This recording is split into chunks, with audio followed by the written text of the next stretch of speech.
So is it, how do you reach that stage? It's not by delaying benefits or saying, today is a day off, so I'm not going to benefit at all. I'm not going to learn anything at all. And that day becomes 2 and 3 and 4 and weeks. No, it says that your idea should be, every single day, I must learn something new. I must attain something that I did not have before. Learn something new that increases me in iman, increases me in practice. Similar to what? There is no day that's going to pass that you're going to say, today I'm not going to sleep. Today I'm not going to eat. Right? Because you need constantly something to give you energy and to nourish you and to give you sustenance for tomorrow. You need that all the time. So it's the same thing with learning. Right? It doesn't have to be the same exact book. It doesn't have to be every single day the same exact benefit, the same exact quantity of benefits, hours and hours. But at least every single day you say to yourself, I must have this habit of learning something new and looking for that benefit wherever I can find it. So this book and that book, this sheikh and that sheikh, this lesson and that lesson, that's what your intention is. This is the attraction. So he says, if this is your intention, I want to learn something new every single day and apply it every single day. He says, this is how you'll be able to attain excellence in knowledge, because your aim is high. And you want to keep learning, and you're not satisfied with what you have, but every single day you want to learn something new. And he says, وَطَرِيقُ الْإِسْتِفَادَةِ, and the way that you'll be able to benefit, one way that you'll be able to benefit, أَنْ يَكُونَ مَعَهُ فِي كُلِّ وَقْتٍ مَحْبَرًا. He says that every time you will have some ink with you, meaning that you'll have a pen and an ink and paper. You will be able to record whatever benefit you come across. حَتَّى يَكْتُبَ مَا يَسْمَعُ مِنَ الْفَوَائِدِ الْعِلْمِيَّةِ. So you're attaining a lesson, you're reading a book, meaning that you will have a notebook with you. Today you may say, I don't need it, I have my phone. So a lot of people use their phones to record whatever benefits come across, whether they record the audio or they sit and they write it down. Either way. But he's talking about a time when people needed to have a kind of a notebook with them. So attend any lesson, any lecture, any halaqah. Right? You may hear something that is very beneficial. An ayah and its explanation, its tafsir. A hadith that you'd never heard before, or its explanation.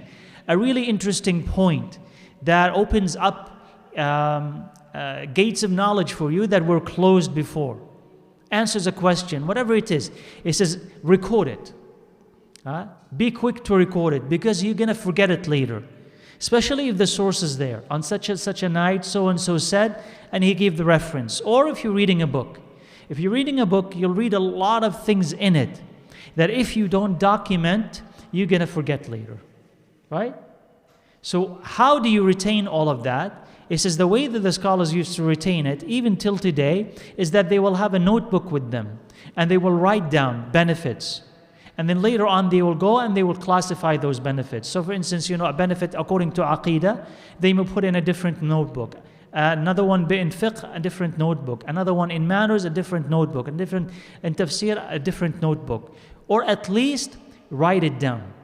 So at the end of each book or at the beginning of each book, you'll have a list of all the benefits, all the good points in that book. And later on, you can go and classify them. So it means that if you're a person who is seeking that benefit, always write them down so that you can go back to them. Because if not, you're going to forget them. And one way to remember things is to write them down. Especially if it's in your own words. You're not just copying what so-and-so has said in the book. Rephrase it. Rephrase it in your own words, because that will require that you understand it.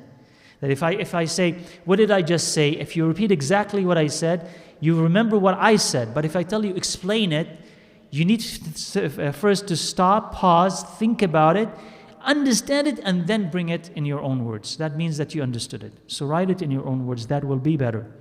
And he says, مَا حُفِظَ فَرَّ وَمَا كُتِبَ قَرَّ.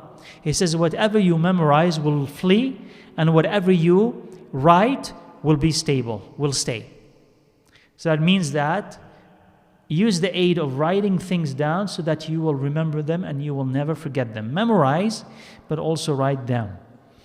And he says, وَقِيلَ, and it is said, الْعِلْمُ مَا يُؤْخَذُ مِنْ أَفْوَاهِ الرِّجَالِ. He says, knowledge is what is being taken or what you receive from the mouth of scholars, from the mouth of men, he says. لأنهم يحفظون أحسن ما يسمعون, because they memorize the best of what they hear, and they say the best of what they memorize, meaning that when they speak, they select the best of the best. That's what he's saying. So that he's telling you the shortcut is that if there is a scholar and a person who is actually established in knowledge and he's sitting and teaching, that will be really the shortcut to knowledge. Why? Because that person will encapsulate and summarize all that he had studied in very simple statements and will deliver that to you. So maybe this benefit, this particular benefit that he had given to you, maybe it took him pages and pages of reading until he could understand that thing on his own, right? And some matters, some issues are like that. They're really difficult to understand. Sometimes you move from one book to the other, from one scholar to the other, until you understand it. Then he comes and he summarizes it to you. So it's really quick for you to comprehend it. So he facilitates learning. So that's why he said, الْعِلْمُ مَا يُؤْخَذُ مِنْ أَفْوَاهِ الرِّجَالِ. That is, whenever this is a possibility that you have a well-established scholar in that discipline, learn from them, because he will summarize years and years of learning to you right there in front of you. And he says, and so, he mentions his name, had given his son the advice that every day he would memorize something from ilm and from hikmah, because though it is little, with time it will be plenty, right? So even if you say to yourself, okay, it's hard for me to memorize the Quran, or it's hard for me to memorize Surah Al-Baqarah, you say if you take it, for instance, and I know that ayahs vary in length, but if you take one ayah a day, right, which to maybe many may not be so much, right? Talk about just an average ayah. I'll just memorize that every single day. Well, in a year, you'll find that you've memorized something significant without a lot of effort. So he's saying here that memorize, and this is useful if somebody really says to himself, I don't have time, and also I don't have that discipline and patience. How am I supposed to finish this book? I've never finished a book in my life, unless I was, going to be tested on it. Never finished a book in my life. You say, fine, if you read a page every day, or 5 pages, or 10 pages, whatever you can tolerate without it putting a lot of burden on you, it says by the end of the month you seem that actually you finished the book. You thought you could not finish it, you finished that book. Or 6 months you finished that book. And you look at it and you'll say that is an achievement in itself, and that will give you motivation to keep learning, right? So he says, memorize or read something simple every single day. You just have a plan, it's as simple as that. You can pick a time after Fajr. Remember we talked about this before, right? After Fajr, before I go to bed, between Maghrib and Isha, just pick one time where it's peaceful and you have a clear mind and you have usually the appetite to go and do something, and just give yourself 10 minutes and see. And with time, and with dedication and consistency, you'll find that you'll be able to do this, and of course with dua, right? And he says, he says, Isam ibn Yusuf, he says he bought a pen with a dinar, لِيَكْتُبَ مَا يَسْمَعُهُ فِي الْحَالِ, so that he could write what he was listening to at this particular moment.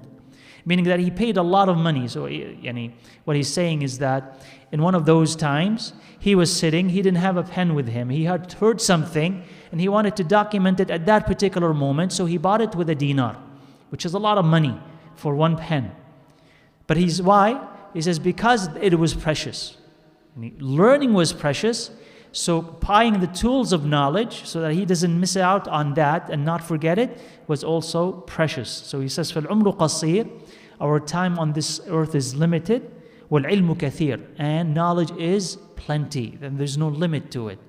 So that in order for you to attain whatever you can of it, you need to dedicate yourself to it, and you need to give time to it, and you need to be consistent. So he says, the seeker of knowledge shouldn't waste his time, shouldn't waste his hours, and should seize the nights and seize his free time. Right? So whenever free time you have, whatever, especially during the night when it's peaceful, there's not a lot of disturbances, it says seize those moments, because those moments eventually will accumulate to become something important. That is the difference between an ignorant person and a knowledgeable person. A difference between a person who is swimming in doubts and he has no answer to them, and a person who has read enough that Allah has saved them from his doubts. He has answers already, or at least knows the path of how I can escape these doubts by returning back to Allah Azza wa Jal, by asking Him for guidance he has in what he has read and answer already. And that's the difference between the alim, or the person who wants and aspires to be alim, and the person who is drowning in ignorance. The person who's drowning in ignorance doesn't know how to escape it. But the person who is alim has the tools. If he doesn't know already the answer, at least he knows how to find it. He knows how to look. And he has the character, he has the knowledge to be able to save him and save those who are around him. He can give good advice, and he can also benefit himself as well.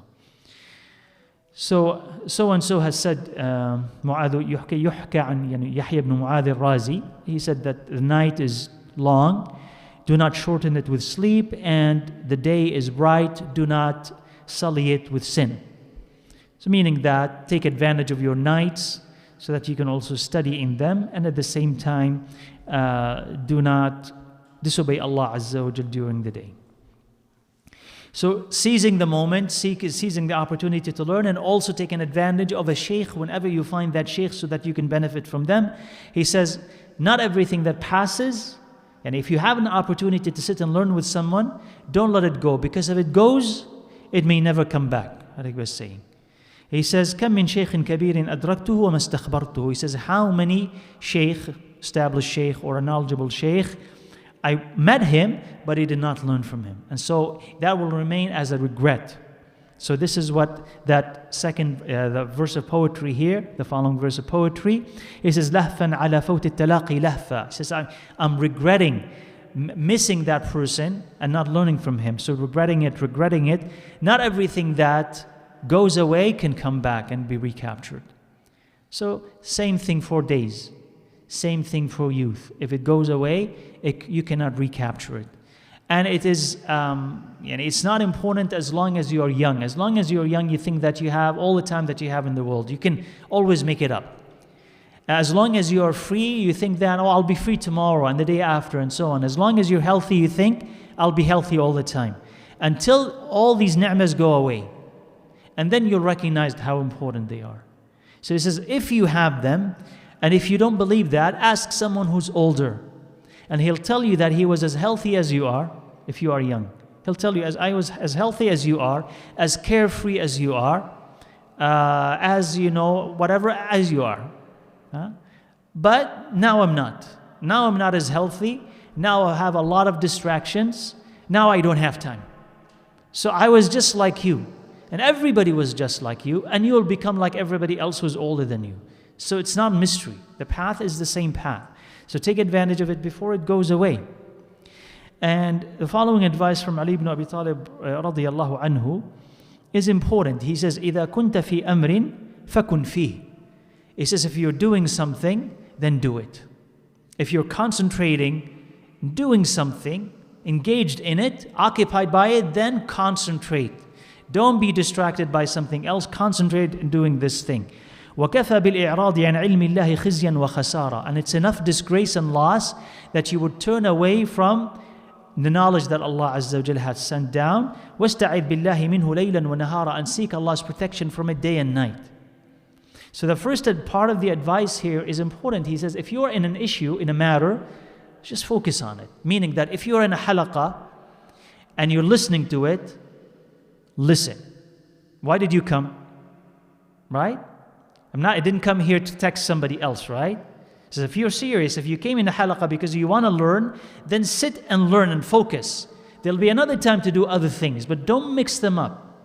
If you're in a book, right, and there is this shahwa sometimes, you start a book, you get tired a little bit in the middle, and you want to just close that book, skip it, and go to something else. And then once you start a second book, you get tired, and before you finish it, before you get the full knowledge, you get tired, you want to move to something else. And so is that human being. Is what? Bored easily. So he says, if you are focused on something, do it. Dedicate. Finish it.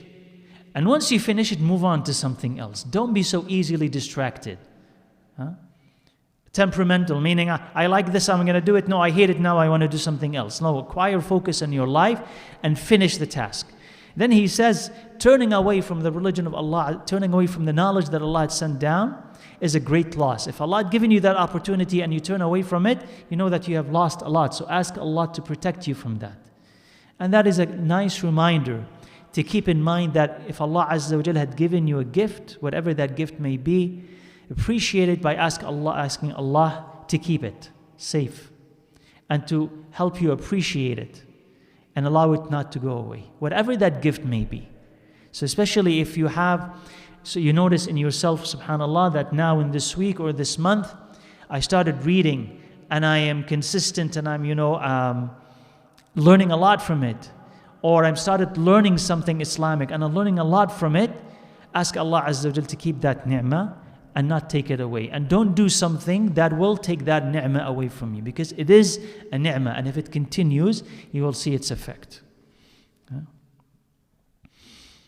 Then he says, وَلَا بُدَّ لِطَالِبِ الْعِلْمِ مِنْ تَحَمُّلِ الْمَشَقَّةِ وَالْمَذَلَّةِ فِي طَلَبِ الْعِلْمِ. He says the seeker of knowledge has to endure burden and be humble in seeking knowledge. Mashaqqa, that there's burden in it, and we talked about it, right? It's not always sweet, it's not always easy. But this is the test between those who are serious and those who are not, those who are ready to carry it and those who are not. And by the way, any profession in the world that you're gonna occupy, you wanna adopt, any type of profession will have a hurdle and a burden in it before you'll be able to call yourself this or call yourself that. When you wanna be a teacher, when you wanna be a lawyer, when you wanna be this, you wanna be that, even blue collar, right? Blue collar jobs, whatever it is, there's always that test that you need to overcome to prove yourself. And there's always a burden with whatever you want to do in this dunya. So knowledge also has this test in it and has a little bit of burden. But if you are patient with it, you'll receive Allah's gifts as a result. So it's not always easy, and we talked about this. It's not always easy to say, I want to come to the masjid, I want to sit, I want to open a book, I want to listen to a lecture. And sometimes your iman is high and you really want to do it, and sometimes your iman is low and you don't feel like doing it. But you need to persevere and be patient with all of that and keep pushing yourself. Understanding that you need balance in your life, but you need to push yourself, because without pushing yourself and without dedication, you won't be able to get much from it. So he says, you have to be able to bear that burden, and you must also be humble.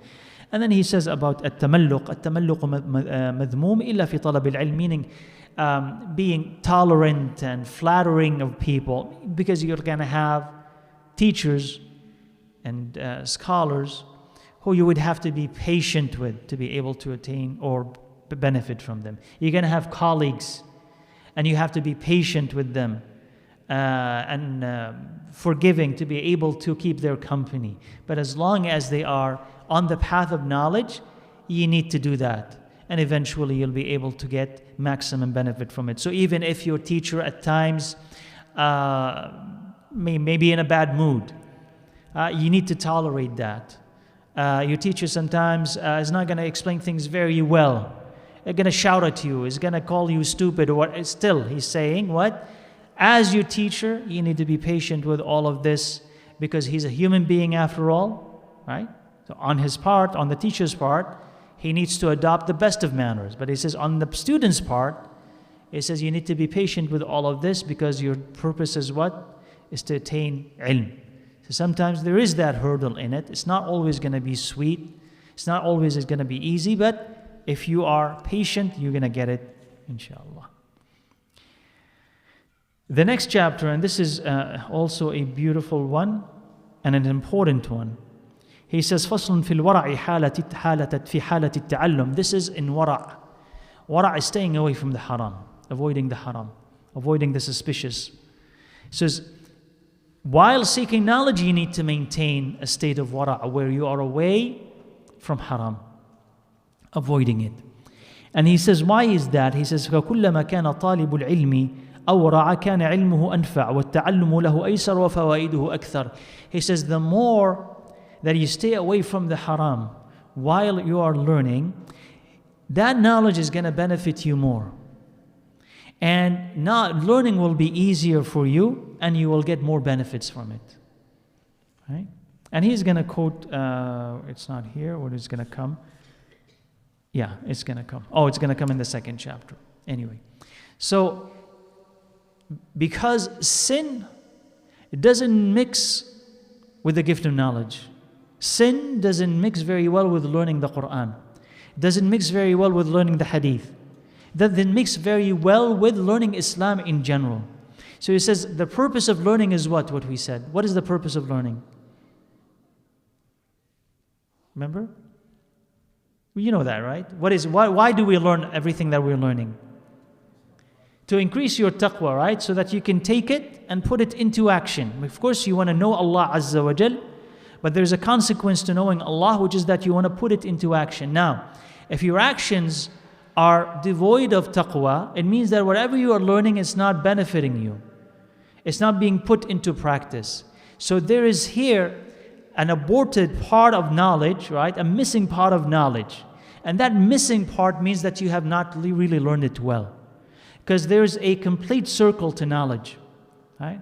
There's a complete circle. When you learn something, just here internally, when you learn something and you understand it, and then you start applying it, that application will teach you something about it that you did not know before. So the benefit of anything, the benefit of the Quran, the benefit of salah, the benefit of fasting, the benefit of hajj. So if you did not go to hajj and you learn everything about hajj, this is how you perform it, this. Just by reading a book, did you learn everything about hajj? No. By reading everything about salah, did you actually learn everything about the salah? No. Because even if you say, oh, as-salah forbids evil, تنهى عن الفحشاء والمنكر, you learn that. But you're not really going to learn it until you pray and you're dedicated in your salah and you find out how it forbids evil. Then you will know. Then your knowledge have now rise to a level that just theoretical knowledge or book knowledge could not have given you. So that's not ilm until you apply it. Ilm is not ilm until you apply it. So you're not going to be given ilm until you stay away from the haram. But if you're committing the haram and learning, is saying learning for you is going to be difficult.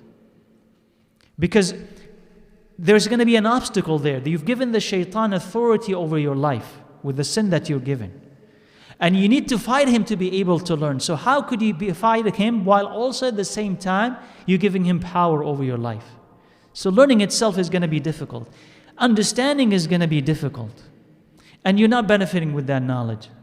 So that knowledge needs to be taken and needs to be applied. And here we are talking about wara'. Wara' meaning staying away from the haram. And there's a level even beyond that. Okay? And that level is staying away from what is ambiguous or suspicious matters. But the first step is staying away from the haram. And there's more, inshallah, that's going to come. He says, وَمِنَ الْوَرَعِ الْكَامِلِ. Now he's going to talk about extra wara'. Extra wara', right? And يَتَحَرَّزَ عَنِ الشَّبَعِ. That a person does not overeat. Okay? So why? He says, from the adab. This is from adab, right? To stay away from what hinders seeking knowledge. He does not overeat. He does not oversleep. He does not overtalk. So why all of that? Because it contradicts clarity. It contradicts your energy if you want to really learn. So what happens when you overeat? You get tired, okay? You can't study. You can't remember, okay? And when you get tired, what do you want to do? When you overeat and you get tired, what do you feel like doing then? Just sleeping. Right? So you have no energy to do anything useful. So he says, and you avoid oversleeping, because if you oversleep, you wake up and you're still tired. And you begin to develop it as a habit. I have to sleep so many hours in a day. So you're wasting so many hours. And one of the things that have barakah, and he will talk about, is that Rasulullah sallallahu alaihi wasallam said that there is barakah in waking up early. Al-bukur, waking up early, has barakah in it. So you are of the habit, and how many people have that habit? To stay up at night.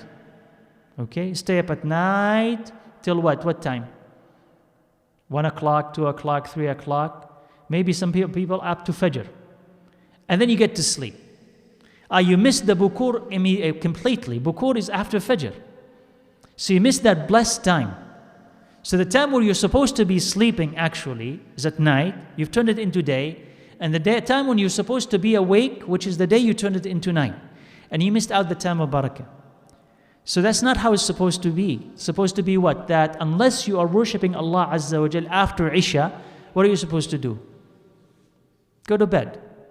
And the Prophet ﷺ would hate talking after Isha unless there is something, right? Unless, it's an act of worship. But كان يكره الكلام بعدها. It's hated to talk after Isha. That is why? Because you're supposed to go to sleep, right? I understand that from next week Isha is going to be 6:30, right? Right? So yeah, of course, moderately. We're talking about moderately, right? Isha, and then you have to, maybe your lunch is after, whatever you need to stay. But you don't stay up way too late. That's what we're talking about. Not up way too late. That is going to what? Hinder or obstruct you waking up for Fajr, and then obstruct you from taking advantage of that blessed time after Fajr. So al-Bakur is a blessed time. So he says, kathratun nawm, avoid oversleeping and also over talking. Because that's also a distraction and it corrupts the heart. So it's a distraction and it corrupts the heart. How does it corrupt the heart? Why is over talking corrupting to the heart? Why? Because if you over talk, what happens? You'll make mistakes. The more that you talk, the more that you're going to make a mistake. Guaranteed, right? Either you're going to be lying, or you're gossiping about somebody else, or making fun of somebody else, or getting in a fight with somebody. That's what happens when you overtalk. If you're selective, yes. But if you're not, and you just keep babbling, you're going to say something that you're going to regret. You're going to say something that is useful. So that's distracting to the heart and takes you into valleys and corners that you don't want to go to. And then he says, وَأَنْ يَتَحَرَّزَ عَنْ أَكْلِ طَعَامِ السُّوقِ إِنْ أَمْكَنَ. So he's here talking about like that full wara. He says, and he doesn't eat in the marketplace and buy food from the marketplace. That his recommendation. Why is that? He says, because it's أَبْعَدُ عَنْ ذِكْرِ اللَّهِ وَأَقْرَبُ إِلَى الْغَفْلَةِ. Because it's more distant from the remembrance of Allah Azza wa Jalla and closer to heedlessness. So he's talking about a state of wara where the person is really focused and does not want to be distracted. So of course, if he goes out to eat, what happens? If you go out to eat, even today, right? You go out to eat, for instance, and you're going to a restaurant or you go into whatever, right? And you're buying food. What happens is that, whether you don't want it, you're not seeking it, but you're going to see something wrong, right? You're going to hear something wrong. So that's what he's talking about. It's like with that person who is really focused and he wants to learn and he wants to guard his eyes and guard his ears and guard his tongue. He says, don't go and buy food from outside because of this sin that might be involved in it. He's not saying necessarily that it is haram, because you're not going there seeking these things, but avoiding them is always what? Better, right? Avoiding it is always better. And he says also because, that's not very relevant, because he says the poor may see you buying stuff like that and they cannot buy it, and so that they may envy it, so there is no barakah in it. That's a possibility. I don't know if this is very applicable today. But he says that, yes, buying food from outside could have those shortcomings in it. Wallahu a'lam. And then he mentions a story here just confirming, not purchasing food from outside, but eating home-cooked food, which is anyway always better whenever that is possible. But he says, that is why the scholars of past used to have so much wara and so much delicate wara that Allah Azza wa Jal blessed their work and blessed their output, their knowledge output. And someone like Imam al-Nawawi, but everybody else, they wouldn't lie, they wouldn't eat anything that has the hint of haram in it. They've guarded their stomachs, they guarded their eyes, they guarded their ears completely. And so they were pure as you can get as a human, but they were pure enough that when they spoke, there was ikhlas in whatever they were saying. When they wrote, there was barakah in whatever they were saying. So what they said lasted. So you want to seek the barakah, and maybe why is there's less barakah today in things that we say and things that we learn, is because we really are ourselves polluted. So if you purify yourself, a little bit of knowledge will be enough. Okay? And how many times have we heard the same reminders in Jum'ah, right? or in halaqas. And it's the same thing, and we've memorized it, but we've never applied it. And it never made a dent. Right? We never really changed. This is why is that? It says because that self, the heart, is not ready to accept it. The heart is actually fighting with it. I know it, but internally I'm fighting with it. I don't want to do it. Whereas for the people of past, and we still have some today, alhamdulillah, but the people of past in particular, they would hear one advice and that will change them. Why is that? So a little bit of knowledge for them was a lot. But for us, a lot today is very little because we don't apply it. So this is the state of wara'. Staying away from the haram will keep your heart alive. And if your heart is alive, you hear one ayah, you'll follow it. You hear one hadith and you will follow it. And that's the real benefit of knowledge. And also he says, and to stay away from backbiting and to stay away from keeping the company of those who overtalk. And he says, because people who do that, they will just steal your minutes and hours away from you and just waste your time. So of course, avoiding backbiting. And avoiding backbiting in particular when it is disguised as religious. Right? Disguised as religious. And sometimes this is what happens. What about Sheikh so-and-so? What about the student of knowledge so-and-so? What about the fight between this da'iyah and that da'iyah? And you talk about it. And it has the appearance of being religious. Because we're talking about religious things. But the purpose is not learning. The purpose is what? You're curious about the fight. Just like what happened with sister so-and-so who's fighting with sister so-and-so. That's exactly the same thing. So I'm interested, if I'm interested in domestic disputes, I'm only interested in the fight. I'm not going to get anything from it. I'm just curious about who fought with who and what happened to them. Human curiosity. And if it's the same when it happens between scholars, I'm just interested in the fight. And I'm not really learning anything from it. So if this is not beneficial, and this really advice I hope that you can keep in mind if you're a person who had been exposed to this. If this issue between this scholar and that scholar who are fighting, this is not going to benefit you, leave it. You're not a judge. You're not the judge, first of all. And it's not going to help you.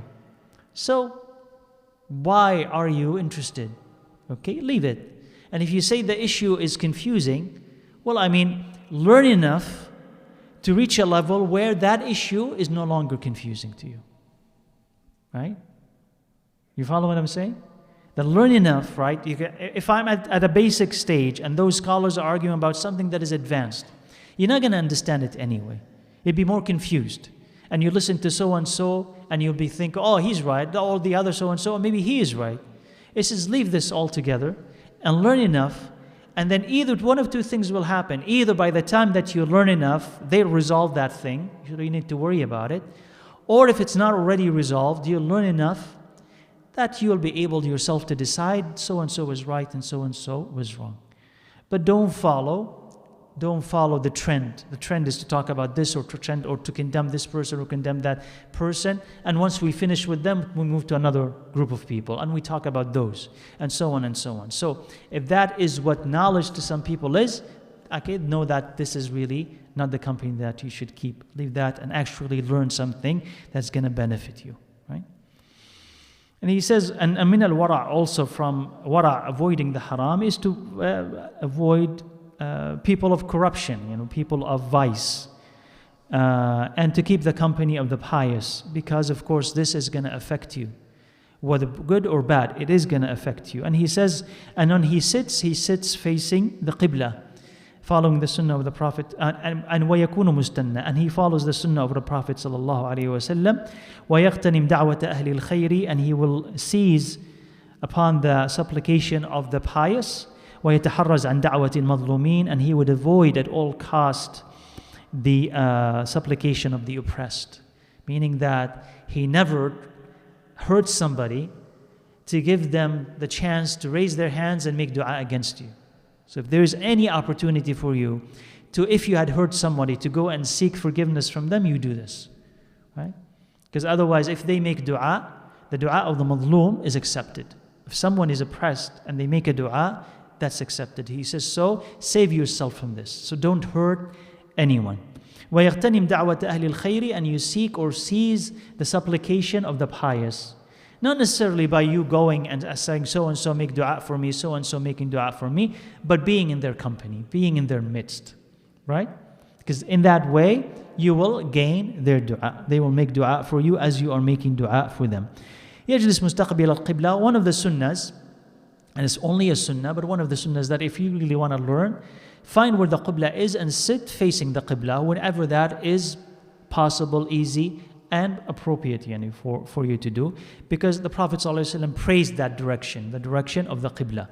So that also is a sunnah. And in general, follow the sunnah of the Prophet ﷺ. And he says the seeker of knowledge should never look down on and forsake the manners and the sunnah. So even though we're talking and we're saying it's just a sunnah, no, it is a sunnah. So don't look down on it and ignore it. If it's adab, don't look down on it and ignore it. Because he says, if you ignore that, if you ignore the adab, you're going to ignore the sunnah. If you ignore the sunnah, you're going to ignore the obligations. So it's not a circle, right?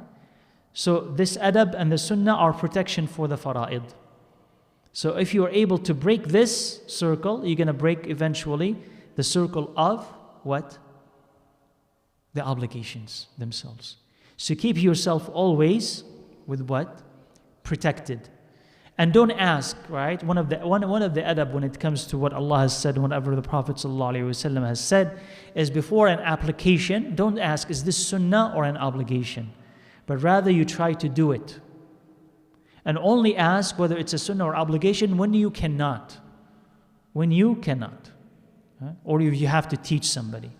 But otherwise, don't say to yourself, well, just simply a sunnah. Or some scholars have said it's a sunnah, and some scholars have said it's an obligation. So if already in your mind, it's already demoted to a sunnah. You follow? So, for instance, the Prophet ﷺ, let's say, has prohibited, in a statement, has prohibited something. Some scholars have said it's haram. Some scholars have said, no, it's only disliked. So when you read about that disagreement, in your mind, you say, well, it could only be disliked. So you start doing it. Because in your mind, it's what? Only disliked. But then you have to remind yourself of two things. One, but other scholars have said what? It's haram. So you could be doing haram. So why not avoid all of this and avoid it? Whenever possible. If it's easy, just simply avoid it. Plus, the Prophet ﷺ himself said, do not do this. Right? Shouldn't you, out of respect, not do it? Even if it turns out eventually that it's just simply disliked. So out of adab, you avoid it. So here, you should not ignore anything that Allah Azza wa Jalla and His Prophet ﷺ either has commanded or has prohibited. By saying, well, it's only adab or it's only disliked. Avoid it if He had prohibited it to the best of your ability, and do it to the best of your ability if it is commanded. Naam, and he says, and وَيَنْبَغِي أَنْ يُكْثِرَ الصَّلَاةِ, he should pray a lot, وَيُصَلِّي صَلَاةَ الْخَاشِعِينَ, and really pray with khushu', because this will help him. Right? Salah will help in everything. So one of the things that we mentioned before is that if a person is going through any difficulty, one of the sunnahs of the Prophet ﷺ is to engage in salah, is to pray, start praying, which is something that we don't remember. So you just received bad news, or you're going through some bad, moments, some bad days, right? And you don't know what to do and how to get out of it, how to overcome that feeling. One of the things that will help is to pray. Okay? So you seek, a place that is quiet, where you're by yourself, where you can concentrate, and you start praying. And you pray a lengthy, contemplative prayer. This is how Allah Azza wa Jal will aid you and help you. You need guidance, and you don't know where guidance is going to come from. You need an answer, or you're anxious, you don't know how to overcome that. Engage in salah, and again, lengthy contemplative salah, and you will find that the aid of Allah Azza wa Jal will soon arrive. Soon arrive, at least internally. Internally, Allah Azza wa Jal will stabilize your heart, and Allah Azza wa Jal will open your eyes, and will give you insight and wisdom. And then later on, maybe something else. Maybe Allah will give you a strength to be able to solve it, where you did not think that you had that strength before. Change your mood where you thought that nothing could change it. But Allah Azza wa Jal could change it because Allah controls everything. So He says, and also in seeking knowledge, if you find it to be difficult, if you find it to be understanding things or pursuing them, any difficulty in it, He says also seek salah, because salah will assist you bi'awnillah Azza wa Jal. And then he says that these verses of poetry, كُنِّ الْأَوَامِرِ وَالنَّوَاهِ حَافِظًا.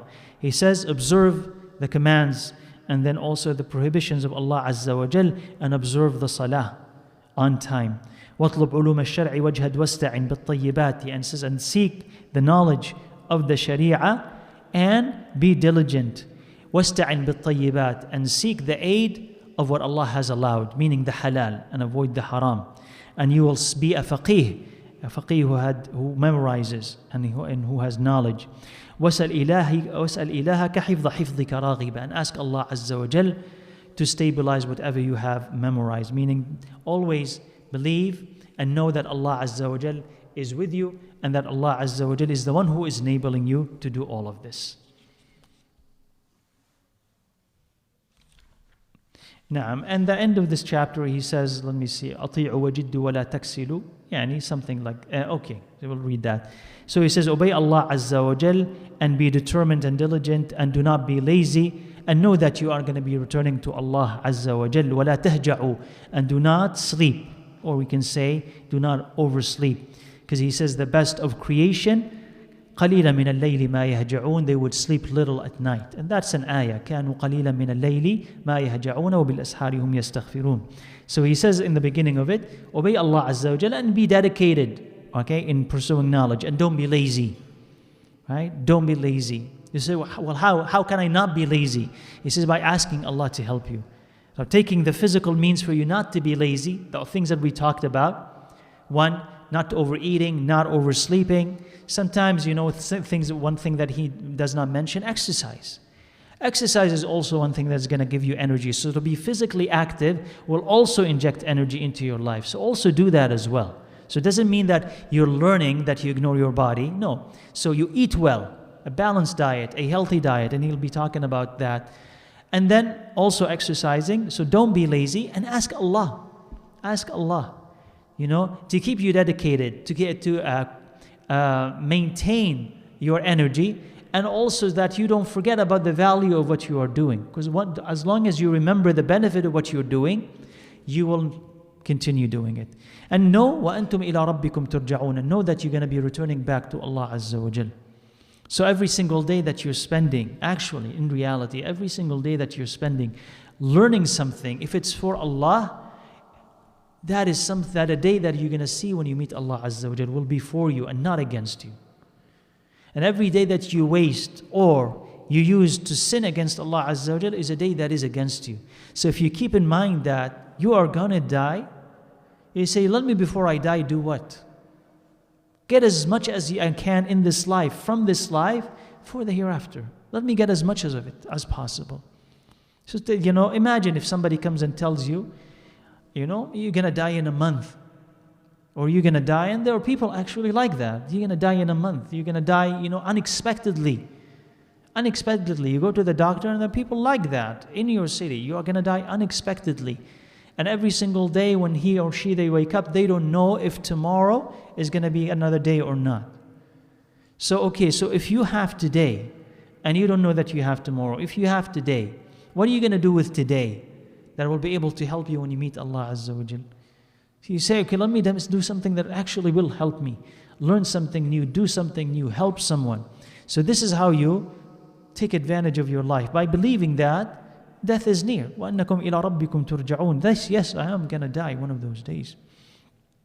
And he says, and don't oversleep, because the best of creation, they used to sleep little at night. And this is the description, as we said in the Quran, when Allah Azza wa Jal was talking about those that He appraised. كَانُوا قَلِيلًا مِنَ اللَّيْلِ مَا يَهْجَعُونَ. They would sleep little at night. وَبِالْأَسْحَارِ هُمْ يَسْتَغْفِرُونَ. And the time of Sahar, which is the last part of the night, they'd ask Allah Azza wa Jal for forgiveness.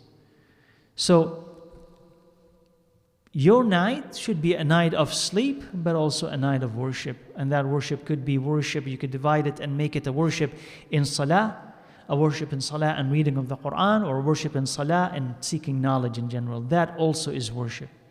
And the Prophet sallallahu alayhi wasallam, his habit, so that you'll understand, if you want to divide up your night, how to do it. The Prophet sallallahu alayhi wasallam would sleep half of the night, then wake up and pray 1/3, and then sleep 1/6 and wake up for Fajr. So this is the entire night. So whatever configuration, right, you want to do for yourself that works for you. I'm working, I have to do this and I have to do that.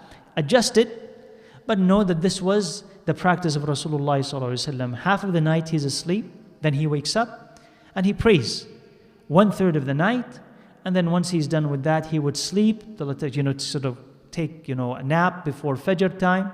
And then he would wake up for Fajr, pray those 2 rak'ahs of Fajr, the sunnah, and then Fajr, and then get out. Because they did not sleep after Fajr, right? So you could follow, if your schedule and your work permits that, you can follow that pattern, right? So they did not sleep after Fajr because they would sleep at the qaylula time, right? Dhuhr time, that's the time when they would sleep and take a nap. That's not available to you, that's fine. Adjust your schedule, but you would give your night a time for sleep where you could rest, and also some time for ibadah, and maybe also some time for seeking knowledge, so that every single day you're doing something that brings you closer to Allah Azza wa Jal.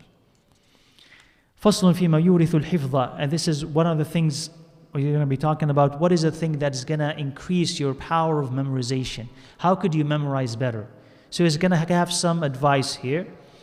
أقوى أسباب الحفظ, with the thing that is going to really enable you to memorize, الجد والمواظبة, to be continuous and diligent, consistent, right? So every single day you're memorizing and you're learning, you're memorizing and you're learning, and never giving up.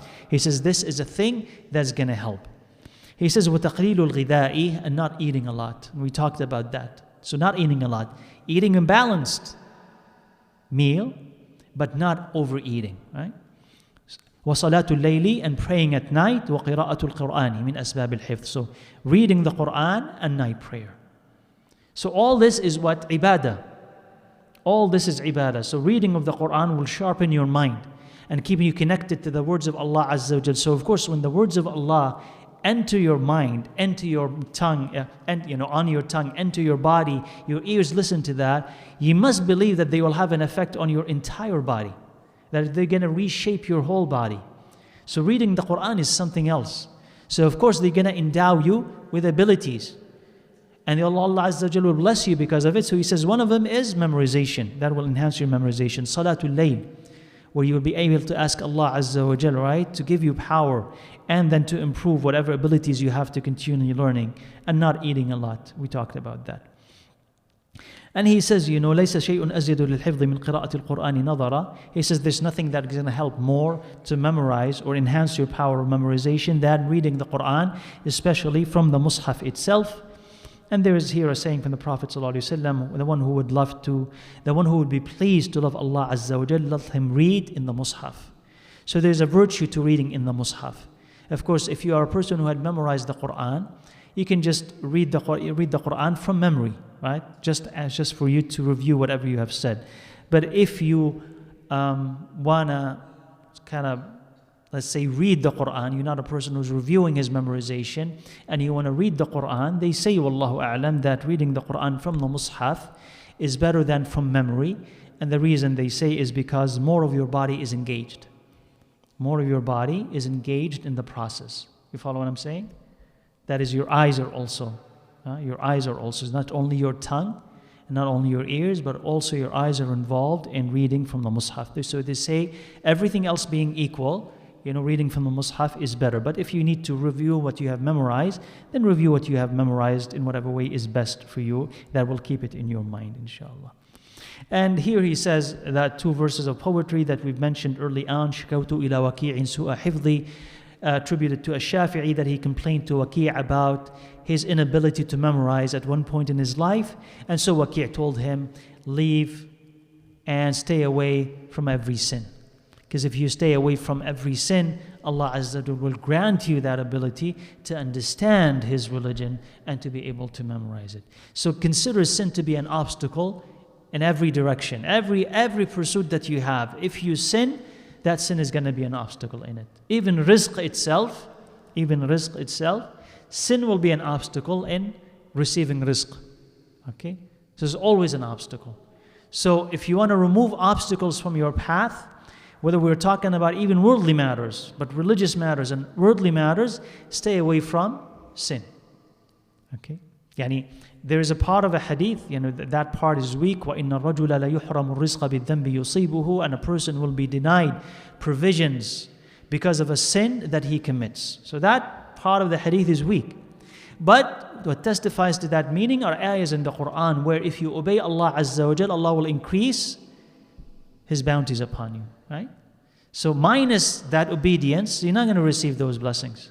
So that testifies to the meaning of that hadith, is that yes, if you disobey Allah Azza wa Jal, then there was a decrease in barakah.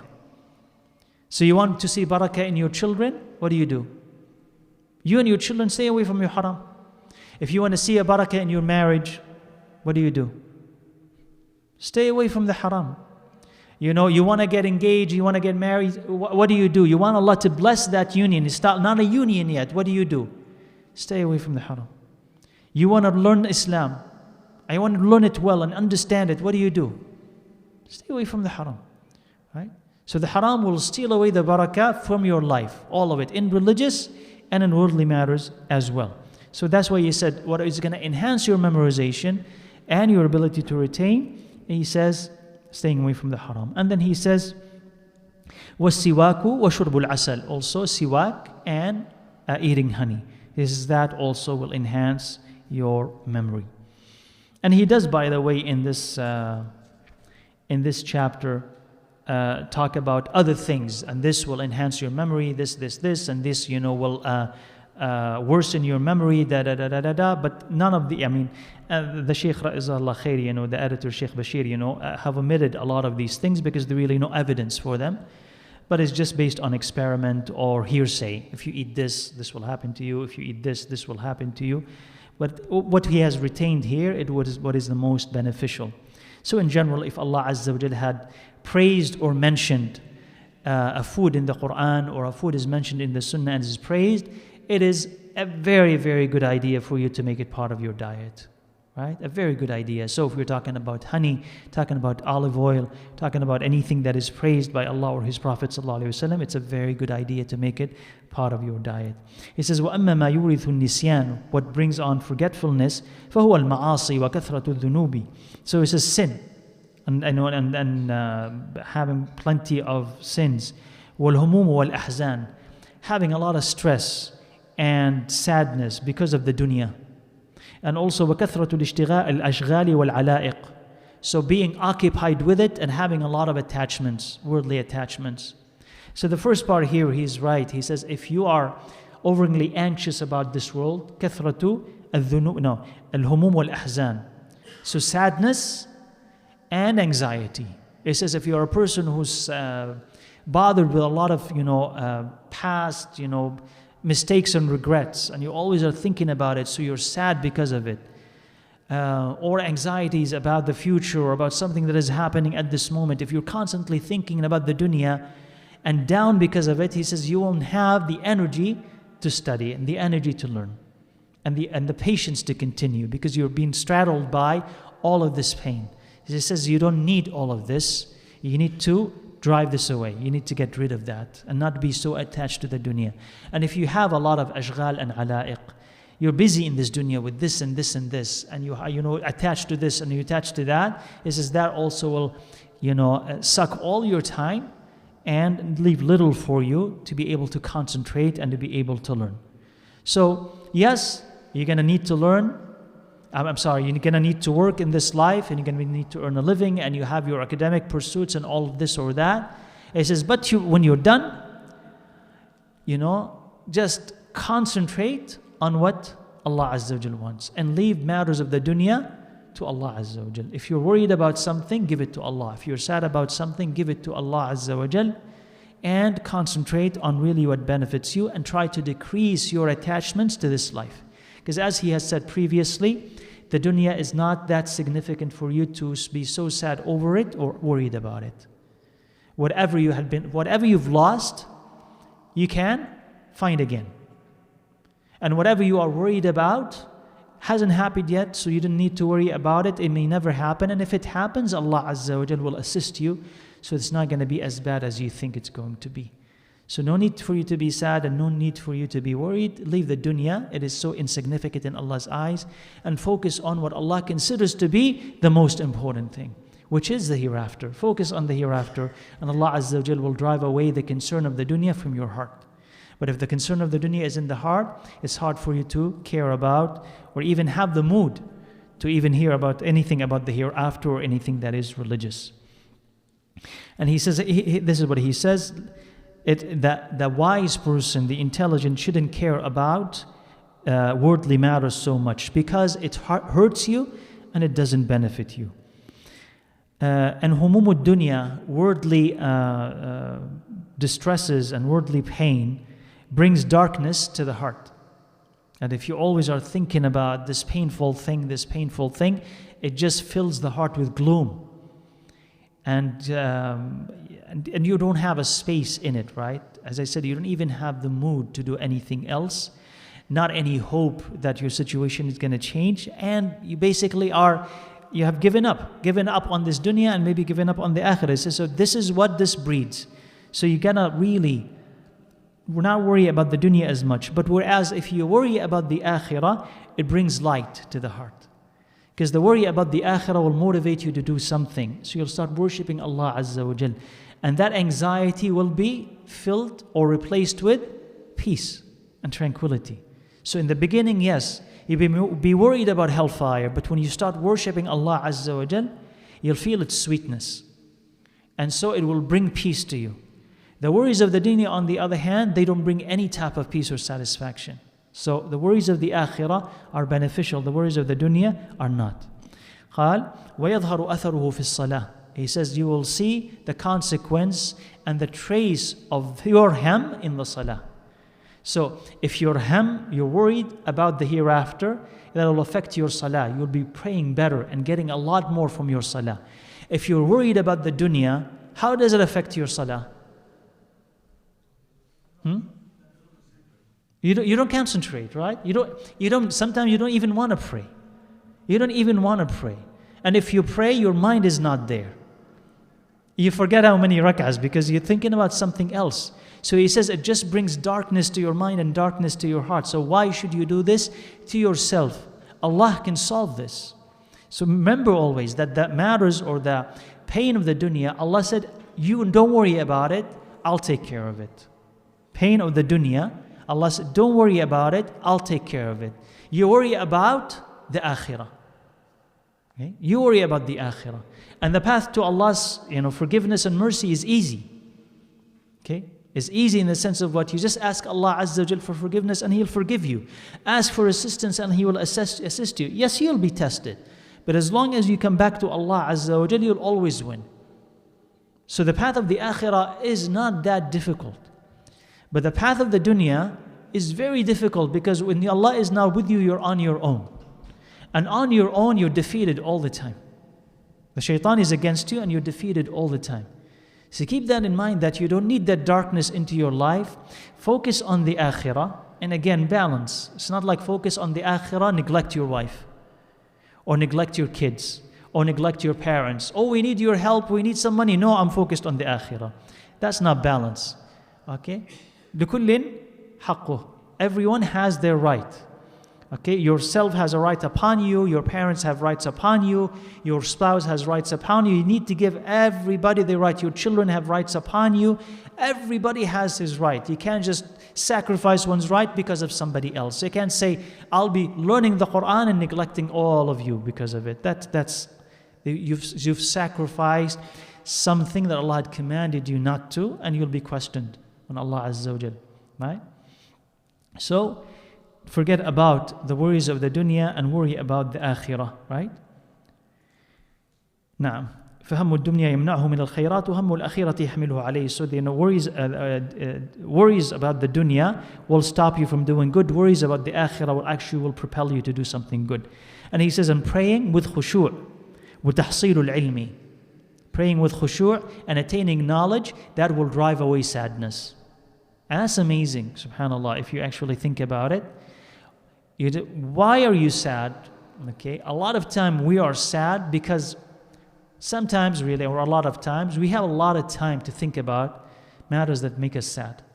You have free time, right?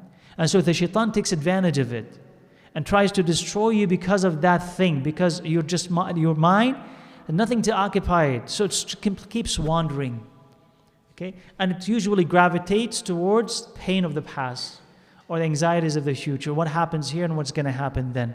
So he says, instead of this, if you fill your time with something that is useful, especially something meaningful, that's going to drive away these thoughts and those occupations and sadness in general.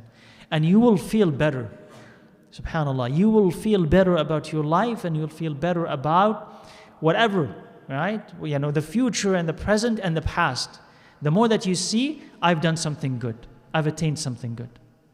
So, one of the ways of pushing away sadness is learn the Quran, understand it, learn the hadith, understand it, learn this deen, understand it, and you'll feel that you've gained something, and yes, something meaningful that will help me in the future, bi'idhnillah. And he says, Naam. So he says 2 verses of poetry. Someone is speaking to himself, and he says, O Nasr ibn Hassan, seek the assistance, meaning of Allah, and everything that you wanna keep and every knowledge that you wanna retain. ذَاكَ الَّذِي يَنْفِي الْحَزَنِ. This is the thing that's gonna drive away sadness. وَمَا سِوَاهُ بَاطِلٌ لَا يُؤْتَمَنُ. And everything else is falsehood that cannot be trusted. And nothing else is gonna drive away sadness unless if you really learn. And you really learn something, especially from the Quran and from the Sunnah pertaining to your situation, and that would be the best. You're gonna find yourself as if you're flying. Because of happiness, because you've learned something new, significant, and it's talking to you, it's speaking to your problem. And again, subhanAllah, that'll be the most marvelous thing, but it requires patience, right? It requires believing that the answer is here. The answer is there in the book of Allah. Keep reading it, and you will find the answer to the thing that is troubling you. And when you find it, it's as if you've really, literally found a treasure. Nothing will be more precious to you. And you'll start having a relationship with the book of Allah Azza wa Jal unlike any other, because it's now based on experience. Not hearing somebody telling you read the Quran. No, you read it and you found something special. You. And that had become now a moment between you and Allah Azza wa Jal that you cannot deny. And you can always go back to and say, I was looking for something and Allah gave me the answer in His book. So that is the type of relationship that you will have with this knowledge. So you really want to drive away sadness, drive away sadness with learning whatever Allah Azza wa Jal has revealed. And then, the last, 4 verses of poetry, he's basically saying that, addressing in the first 2 verses, so and so, this beautiful woman who is this beautiful and that beautiful and all of that. But in the last 2 verses he says, but leave me and excuse me or pardon me, because I am fascinated and obsessed not with you but with seeking knowledge. Okay? وَلِي فِي طِلَابِ الْفَضْلِ وَالْعِلْمِ وَالتُّقَى. And in seeking excellence and knowledge and taqwa is sufficient from trying to listen or to see beautiful women. And that is true too, right? So he's saying that the one who reaches a point where he starts finding actual joy in learning and benefit in learning stops finding that much joy in haram. There's what attracts us to haram? The pleasure that we find in it. And there is pleasure in it. I'm not going to lie to anybody and say, oh, there's no pleasure in haram. If there is no pleasure in it, no one would go after it, right? But with that pleasure, there is what? A lot of bitterness and a lot of pain. As soon as you do it, when you're done, what do you feel? If the heart is still alive, what do you feel? Regret. You're disgusted with yourself. Why did I do this, right? Am I stupid? Why? I'm never going to do it. As long as the heart is alive, right? Why did I do it?